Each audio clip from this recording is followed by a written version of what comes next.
అపోస్తలుడైన పౌలు కొరింథీయులకు రాసిన మొదటి పత్రిక మొదటి అధ్యాయం 18వ వచనంలో సిలువను గూర్చిన వార్త నశించుచున్న వారికి వెర్రితనము గాని రక్షించబడుతున్న మనకు దేవుని శక్తి అని వ్రాయబడి ఉండట చూస్తాము.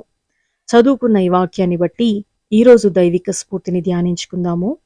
ప్రియమైన సహోదర సహోదరులారా, మీకందరికీ ప్రభువైన యేసుక్రీస్తు నామములో శుభములు.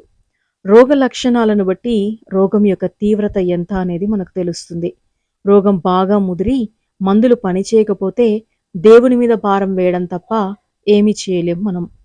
శరీరానికి స్వస్థత కావాలంటే దేవుని దగ్గరికి వెళ్తాం, ఎందుకంటే దేవుడు స్వస్థతను ఇస్తాడు అన్న నమ్మకం. మరి దేవుని మీదనే తిరుగుబాటు చేసి నశించిపోయే వారిని ఎవరు బాగు చేస్తారు? మనం నశించిపోతున్నామో లేదో మనకెలా తెలుస్తుంది? ఇప్పుడున్న ఈ ఆధునిక యుగంలో మనకేం రోగాలున్నాయో స్కానింగ్ చేస్తే తెలిసిపోతుంది. మరి మనం పాపంలో కూరుకుపోయి నశించిపోతుంటే మనల్ని రక్షించేది ఎవరు అనేది ఎలా తెలుస్తుంది? లూకాసు సువార్త 19వ అధ్యాయం 10వ వచనంలో నశించిన దానిని వెతికి రక్షించుటకు మనుష్య కుమారుడు వచ్చెను అని వ్రాయబడి ఉంది. యేసు ప్రభువు తప్ప ఇంకెవరు మనం నశించిపోకుండా కాపాడలేరు. యేసు ప్రభు అంటే ఏంటి? వాక్యమే. వాక్యమే ప్రభువు.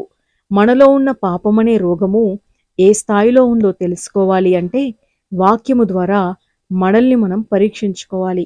కానీ మనకు వాక్యం అంటే పడదు.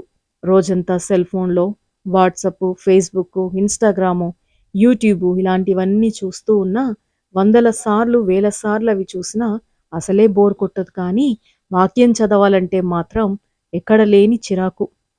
ఇంట్లో 1కి 4 బైబిల్స్ ఉన్నా కూడా ఒక్కసారన్నా పూర్తిగా చదవాలని అనిపించదు. బైబిల్ చదవడమే గగనమైతే ఇంకా పూర్తిగా చదవడం అంటే అది అసాధ్యమే కదా. ఇవన్నీ పాపమనే రోగ లక్షణాలే. మరి నశించిపోయే వారికి వాక్యం చదవడమన్నా ధ్యానించడమన్నా వెర్రితనంగా కనబడుతుంది. హెబ్రీ 4:12లో దేవుని వాక్యము సజీవమై బలము గలదై రెండంచులు గల ఎటువంటి ఖడ్గము కంటెను వాడిగా ఉండి ప్రాణాత్మలను కీళ్లను మూలుగను విభజించినంత మట్టుకు దూరుచు హృదయము యొక్క తలంపులను ఆలోచనలను శోధించుచున్నదని వ్రాయబడి ఉంది. మన హృదయంలోని తలంపులను ఆలోచనలను శోధించి మనలను సక్రమమైన మార్గంలో నడిపించే వాక్యమును నిర్లక్ష్యం చేయడం వలన మనలో పాపము పేరుకుపోతుంది.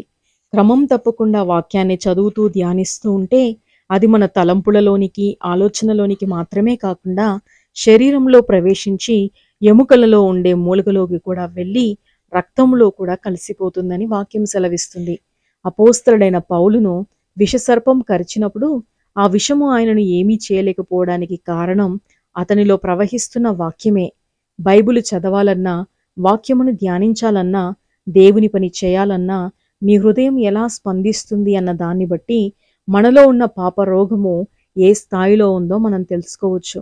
నేటి ప్రపంచము వినోదంలో మునిగిపోయి తేలుతూ ఉంది.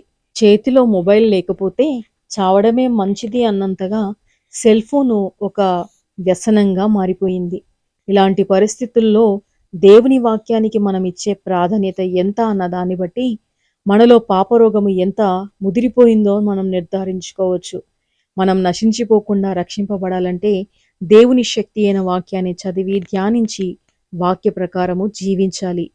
సాధారణంగా మనం సిలువను గూర్చిన వార్త నశించుచున్న వారికి వెర్రితనము అని చదివినప్పుడు అది రక్షణ లేని వారికి సంబంధించింది అనుకుంటాం. కానీ నిజానికి క్రైస్తవులమైన మనము కూడా వాక్యం మీద ఆసక్తిని చూపకపోతే నశించిపోయే వారి లిస్టులో మనం కూడా ఉన్నట్టే.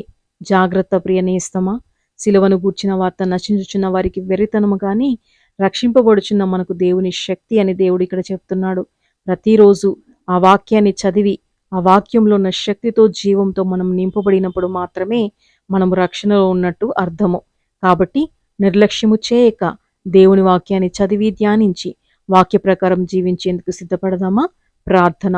ప్రియమైన పరలోక తండ్రి, ఈ లోకంలో మేము జీవించినంత కాలము మమ్మల్ని నశింపచేసే ఈ లోక విషయాలకు దూరంగా ఉండుటకు, మమ్మల్ని రక్షించే నీ వాక్యం వైపు మేము అడుగులు వేయుటకు మాకు కృపను అనుగ్రహించమని, ప్రతిరోజు శక్తిగల నీ వాక్యాన్ని చదువుటకు, ధ్యానించుటకు మరియు వాక్య ప్రకారం జీవించుటకు నాకు, మాలో ఉన్న ప్రతి ఒక్కరికి కృపను అనుగ్రహించమని ప్రియ రక్షకుడైన యేసుక్రీస్తు నామములో ప్రార్థిస్తున్నాము తండ్రి. ఆమేన్.